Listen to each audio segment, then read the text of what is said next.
Hello and welcome to my channel, and welcome to Storytime with Matty Pt1.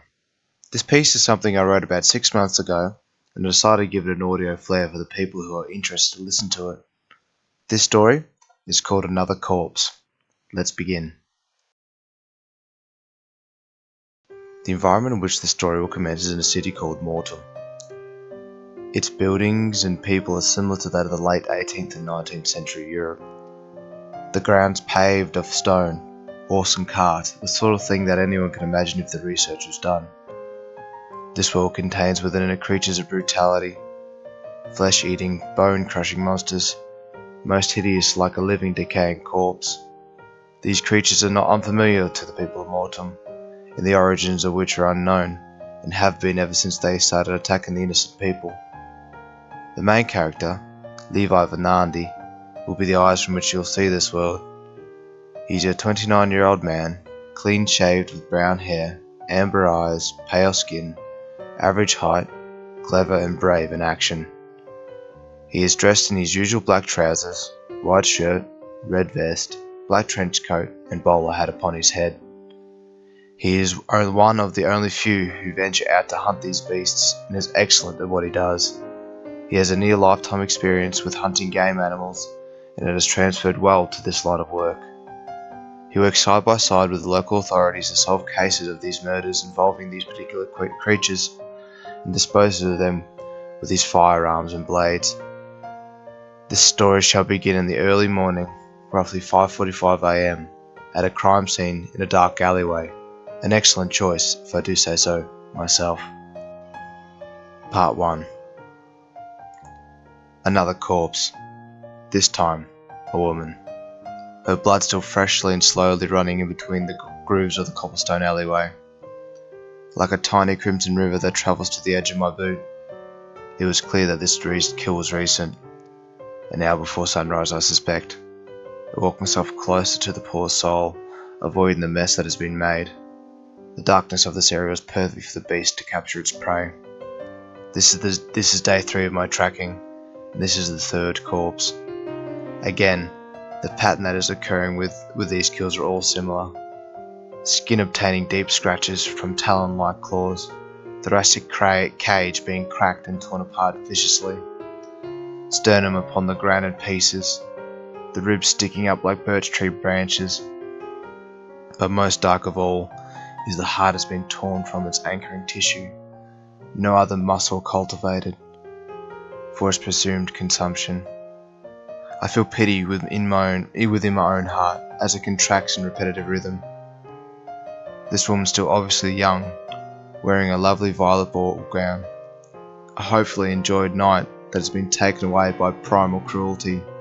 Her eyelids still open, showing the soul lost from the body.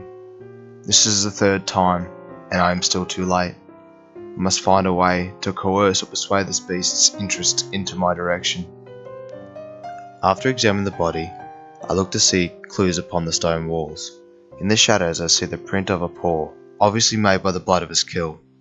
It is simple to deduce that the beast has opposable thumbs like a primate to which it can grasp. Judging by the dimensions of this paw gives an idea of its size, clearly large but not gigantic, whereas I think it would be much easier to find. An upward glance, not too far from the print reveals deep scratch marks in the building. It has made its own path via the rooftops. This is new information for me to consider, as this also suggests the creature has incredible strength, if it can dig so deep into stone. I jot it down with my leather-bound journal, and then I look behind me, away from the building wall, and look to see if there are any windows that are on the opposite side. I see only very few, and they are on the upper floor, one of which is someone's home. I decide to begin my way out of the alleyway, and inform the officers who have been graciously waiting for me that I am done with seeing the body and that I am going to inquire potential witnesses. The eagerness to gain information guides me towards the front door of this building. 2 heavy knocks to the oak door is all I thought appropriate. A few seconds passed, and a frail old woman slowly opens the door. Her aged face looks upon me and smiles, and informs me that she is one of the servants who works at this house and asks if she can help me. I introduce myself, then inquire, By any chance, do you sleep at the floor with the window? I'm curious to know if anyone else was seen this morning, about 3 to 4 hours ago. The old woman scratches her chin and ruffles the 3 strands of white hairs upon it and replies, "No, that is where the master sleeps, and he is out working at the present moment." In persistence, I ask, "Can I have a look? It is important business that I do." The old servant shook her head and responded sadly in a slightly regretful voice, "I am afraid I cannot, not while the master is out. He would surely kick me out into the streets where my last moments of living will not be much longer." What a shame, I thought. In a flash of processing information, I asked, "If you don't mind, miss, is there a way for me to access the roof without getting into any trouble of your own? If I cannot inquire your master now, I must look at that height to see any evidence of where this beast may have went." With quick excitement, the old woman replies, "If you look around the side of this building, you will find a series of ladders that the chimney sweep uses. Try that and see if it's any use to you." I bow slightly and thank the woman, and see myself off to these ladders. This building was situated at the corner of a street, with very easy access to the ladders. I begin my ascent to the top with eager movement, my limbs moving at lightning pace. Once upon the roof, I find my footing to look. The sun is giving just enough light to potentially see out the tracks as I glare at the opposing side of the roof. It was clear that this creature doesn't travel lightly, as I can see its footprints upon the rooftops. It is moving in a lateral direction to the right, to where if on the ground it would be on the way out of the alleyway. It seems, as I move my sight along the rooftops, it is continuing its way down in the direction to a park. I now begin my tracking with informed confidence. Once I make it to the ground, I begin my trek on foot in the creature's now somewhat predictable direction. My destination is to Cairn Park, one of the city's local attractions. My travels down the streets are swift as I finally reach the iron gates of the park.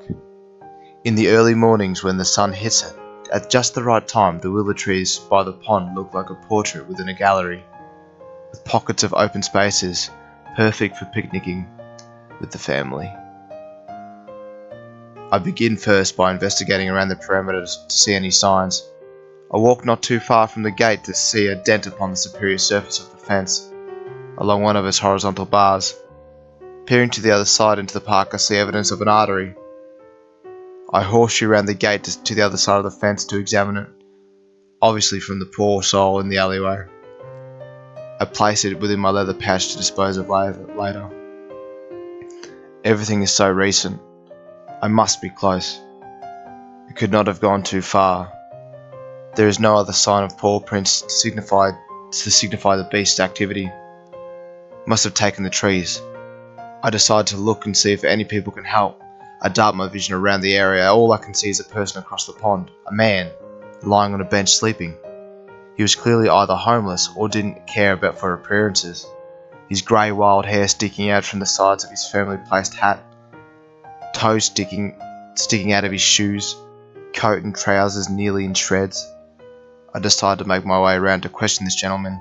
As I get closer to the bench, I audibly hear pig-like snores, and step even closer to the man, catching more senses. Now he's in my nose. The smell of alcohol, bonfire smoke, and lack of body soap. Once close enough, I stand at a safe distance and begin to wake him. "Good morning, my dear sir." His body reacted with his fist flying in the air, as if to defend himself from something dangerous. He sits up with a quick flash and looks at me unpleasantly in the eye. I then continue to speak. "I do apologise, sir, for interrupting you in your slumber, but I just want to ask you a few questions that you may be able to answer for me. I will be quick with them." The old man lifts his top hat and scratches his scalp, takes a big yawn, and then replies in a somewhat snappy, grouchy tone. "Well, go on then. Get this over with, you rude prick." I ignore the comment and continue. "By any chance, were you awake around the area a few hours ago, and did you hear or see anything strange?" The old man glares at me and replies, I was awoken earlier. It's been a rough night. The sounds of heavy trots and ruffled tree branches. I have no clue of what it could have been, but it was not a local pigeon, that's for sure. I replied to the man, "Do you have any slight idea where the noise headed off to?" The old man replied, once more. The noises were loud, swift and quick. It seemed like it was heading from the gate entrance to the exit. Thank you for your answers, sir. I'll leave you to your rest. I then, quickly to the other side of the park, straight for the exit. No clear sign of beast activity. I look and stare for anything, but all I see is a street of buildings and horse and cart movement. Then, a shriek in the distance, a woman crying for help, hopefully not harmed. I sprint in the direction toward the cry. They are coming from around the corner of the street near the park. There I see the woman at the corner of a mansion. People gathered round her. I look up to see the top window smashed. I rush close to her by pushing my way through the crowd and ask what is wrong. In a fearful tone she brings her voice to life. There is a beast in my house, in my child's room. He is but an infant. Can you help? I'll see what I can do, I reply. With attempting to hide fears of my own, I make my way to the double door of this building and walk myself inside.